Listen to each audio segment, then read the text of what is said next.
So the Supreme Court did not gut or dismantle the Department of Education. I don't know where you got that from. That's not what happened.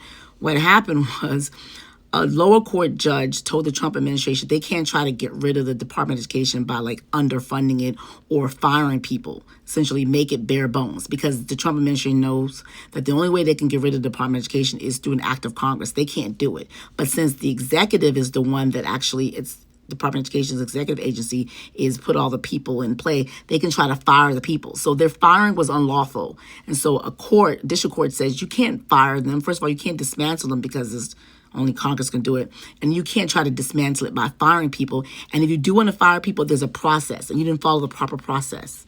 So because you didn't do that, on a temporary basis, the district court judge said, you know what, I'm going to pause this so these people can keep their jobs while the case continues, because cases are long. They have hearings, they have, data, and they have documents exchange, and they have blah, blah, blah, and there's a trial. All that stuff goes forward. So before all of those things can go forward, the judge said, I'm going to stop you from firing these people on a temporary basis while the case continues.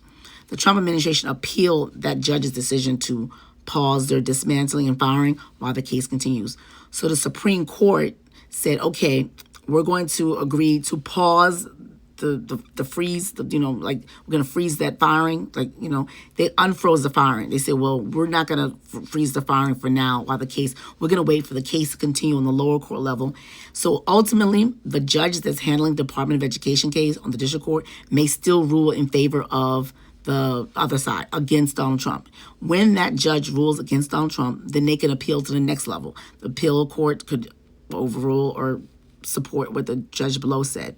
And then it can go back up to the Supreme Court. So before it goes back up to the Supreme Court, when they decide on substance whether or not Donald Trump can dismantle the Department of Education by firing people, before it gets to the Supreme Court, it hasn't gotten there yet. All the Supreme Court said is they paused the district court judge's decision to say, we're stopping you from doing this because it's going to hurt a lot of people and you're going to lose anyway. So we're going to stop you. Supreme Court said, no, let it play through. We're not going to let you pause. So essentially let the Trump administration fire people while the court goes through. Ultimately, he may lose and all those people may get their jobs back. And the Supreme Court may say, yeah, we agree. You can't dismantle the Department of Education by firing. If you want to fire, there's a proper process. You didn't follow a proper process. So all those people have to get their jobs back. So ultimately, all those people still can get their jobs back. So the Supreme Court, in no respect, dismantle the Department of Education. So I know this is a long-winded thingy, but you're misunderstood. There's a lot of misinformation out there. And people don't know what they're talking about. And they're just saying things because they're simplifying things into bare bones. And you got caught up into it. So that's not true. I don't know. Ask me a question, I can clarify more.